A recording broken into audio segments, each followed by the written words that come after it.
The apocalyptic but occult book of Enoch and the fallen angels. And we have comments here by theologians, Christian Orthodox fathers. Enoch is considered to be the seventh after Adam, the patriarch Adam of the Jews, to live in the years before the deluge, the great flood.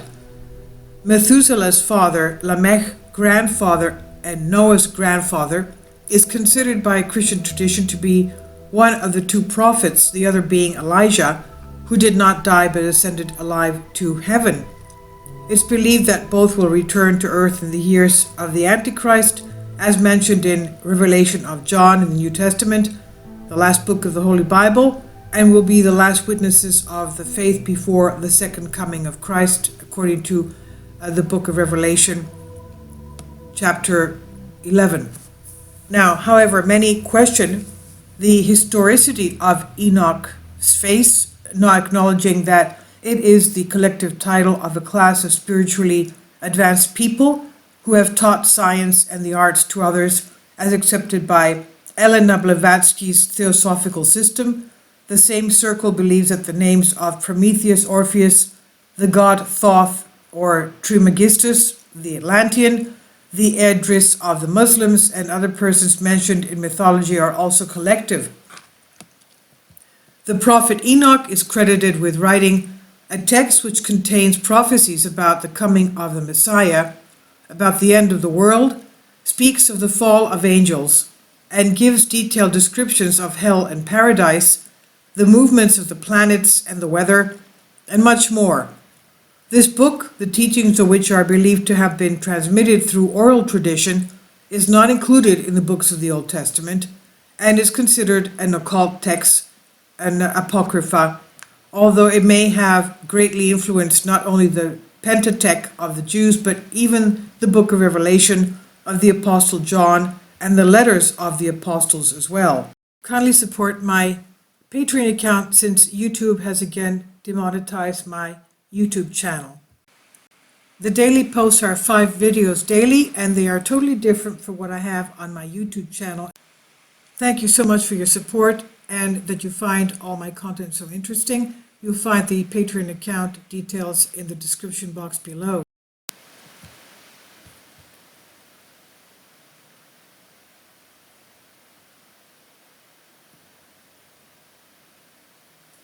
The Church Fathers.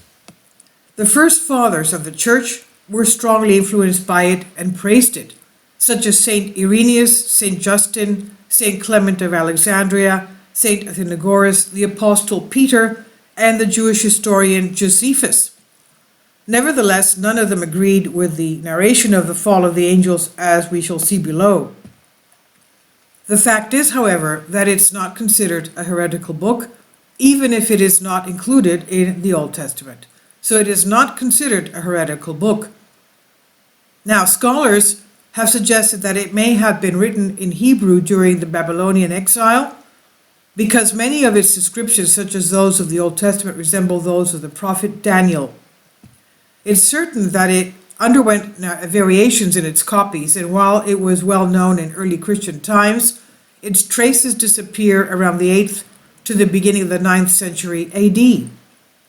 The English travelers Bruce and Ruppel find a copy in Abyssinia written in the Coptic language, and in 1811 it's translated into English by Bishop Lawrence and then into other languages. So as mentioned above, the point that provoked reactions was the narration of the fall of the angels, the fallen angels. The Christian tradition holds that an angel, Aphrodite, for example, probably the highest in the angelic hierarchy, because of the arrogance that made him want to be above God. Actually, this is a translation. It's not Aphrodite, it should be Lucifer. Rebelled, and the angels were divided into 2 factions.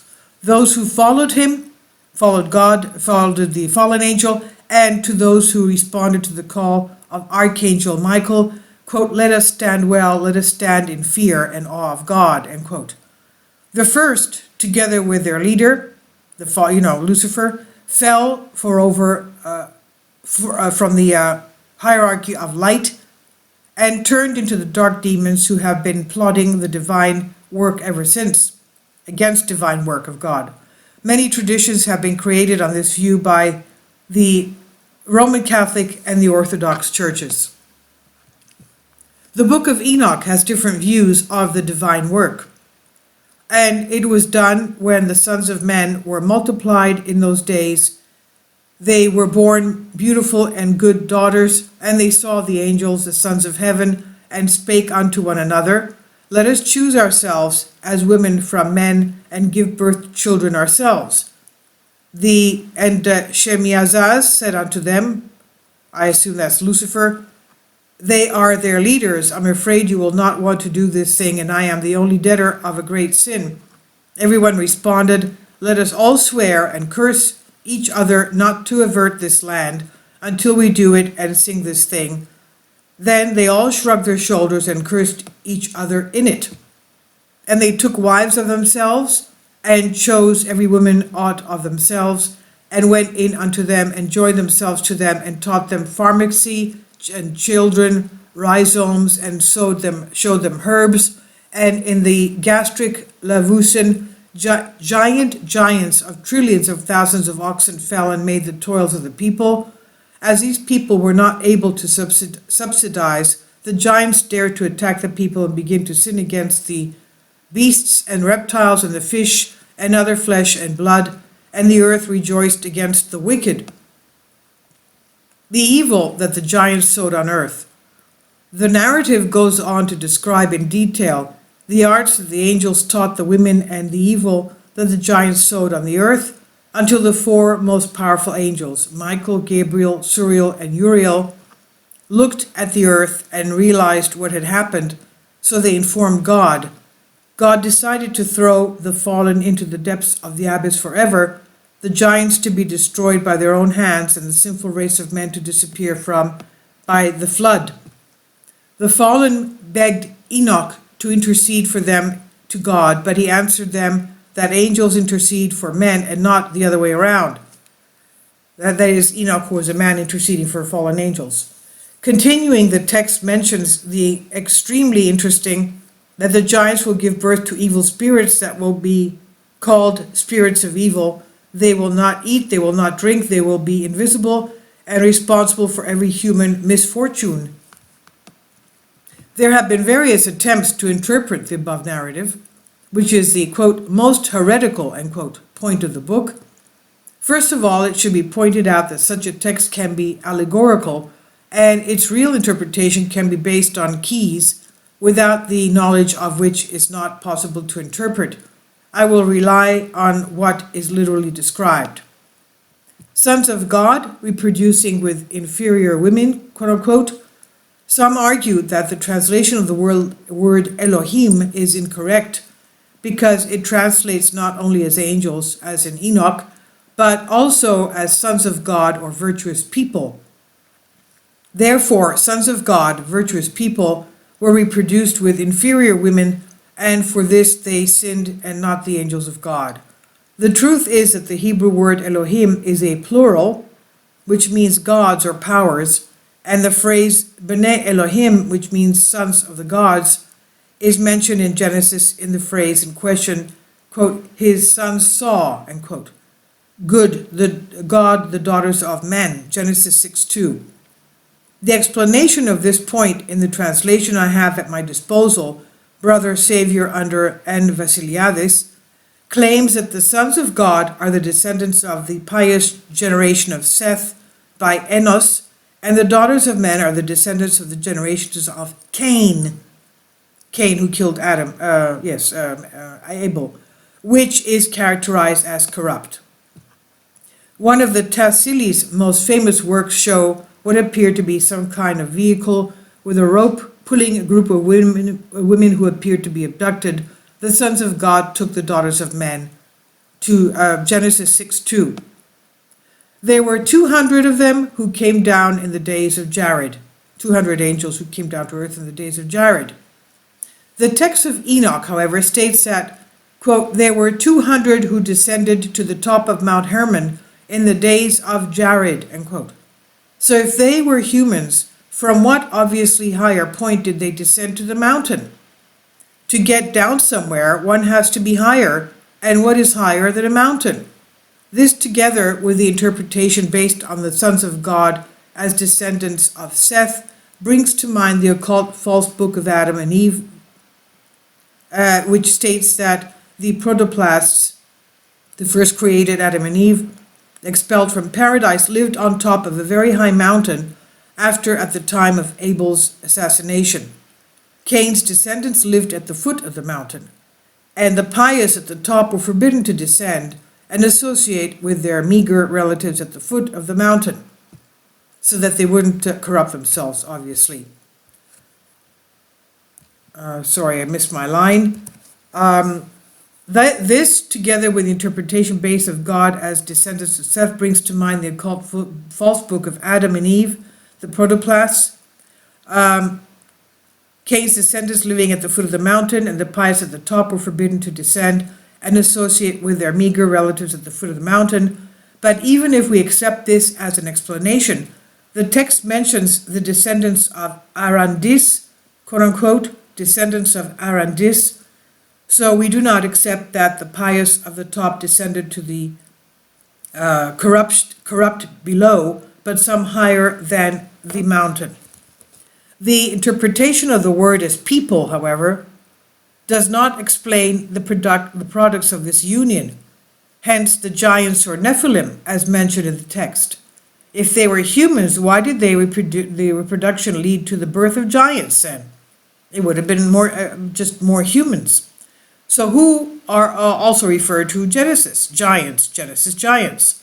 And the giants were on earth in those days, and with that, as if the sons of God were coming into the daughters of men, and they became one. They were the giants of the century, the famous people, Genesis 6:4.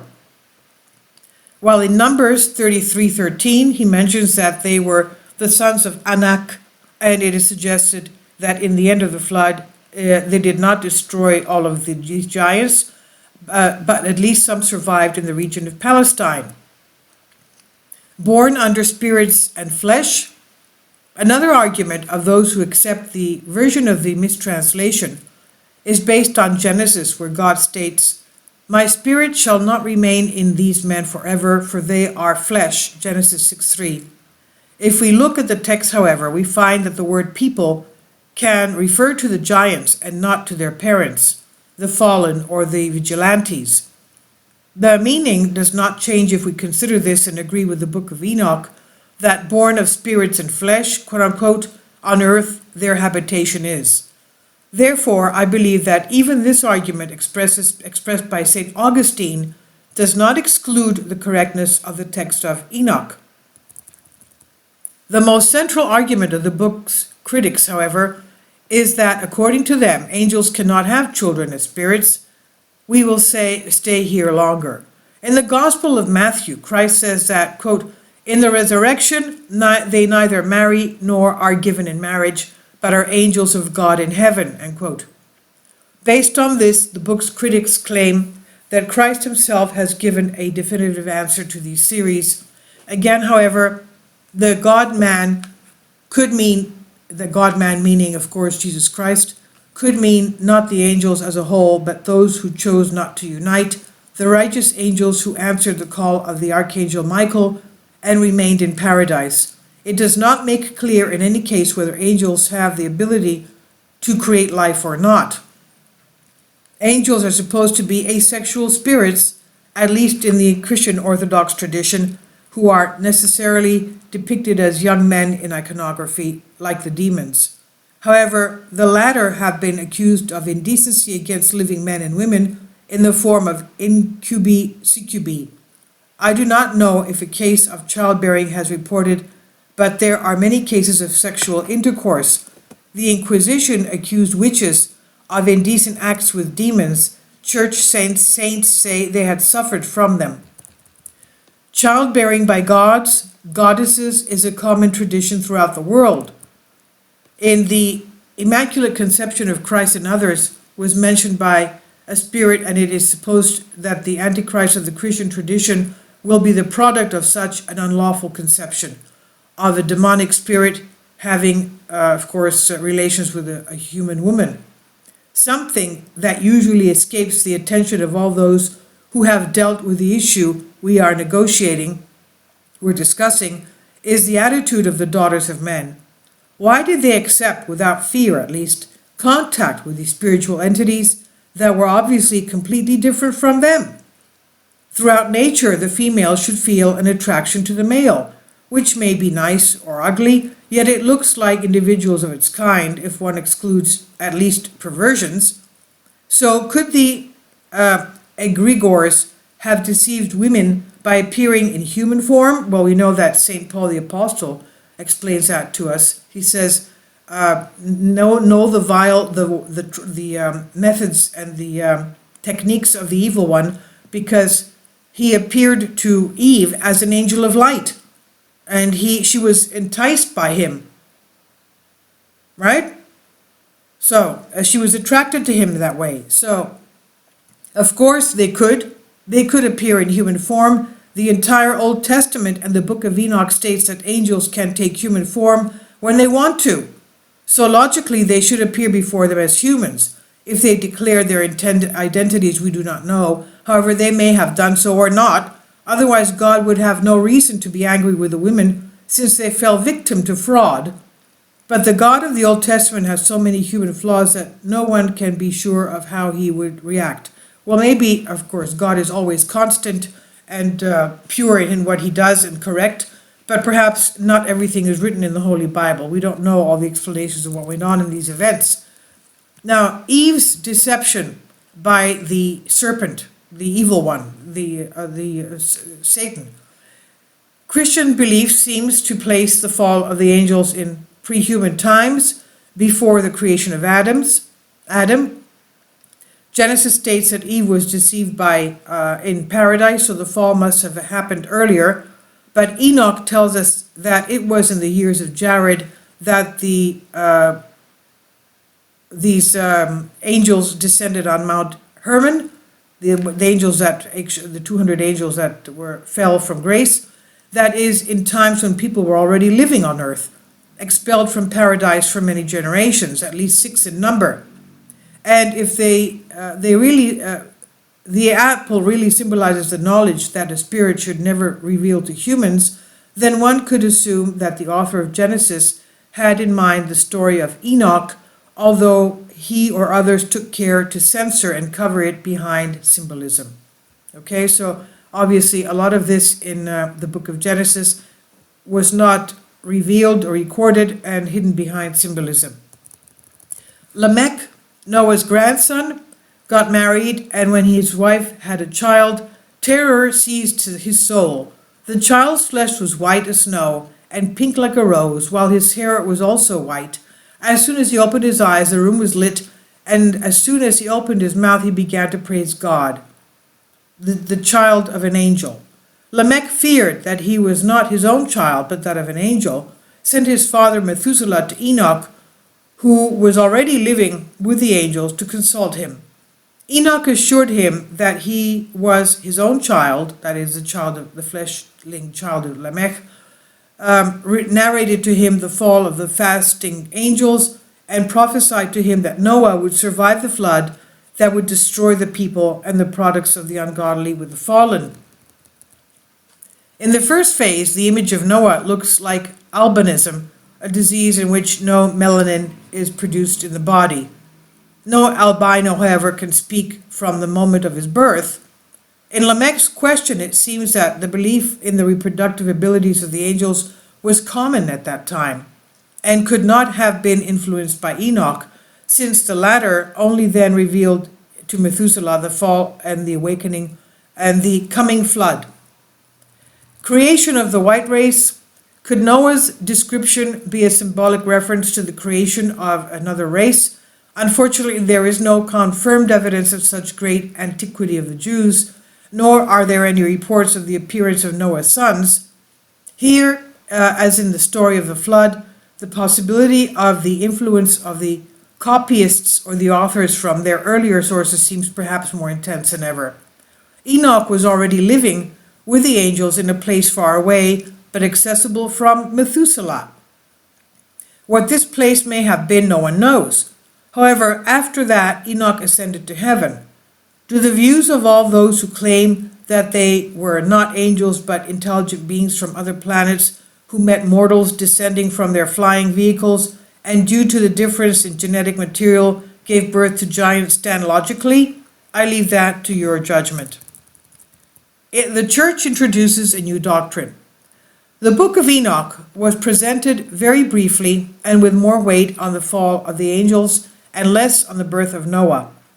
Of course, the text does not only include these facts, but also descriptions of other spheres of existence, interpretations of celestial phenomena, the names of the quote-unquote lords of the celestial bodies or angels of power, as they were typically mentioned.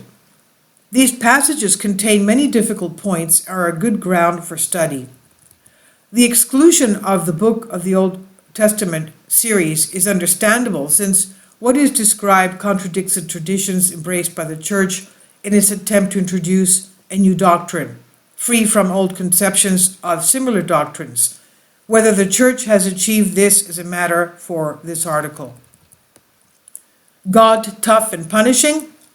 The God of Enoch is a typical God of the entire Old Testament, tough, punitive, unconvinced, majestic in the face of his omnipotence, unyielding in the face of the apology of the fallen, with suspicions of human emotions and especially anger. Demons who afflict people are not the enigmatic in Enoch. These are rather described in sad figures, in contrast to the Christian tradition which blames them for every evil. In Enoch, the spirits of the giants are the ones who cause suffering, trapped in the lower material dimensions from which they were born. And knowledge is considered sinful.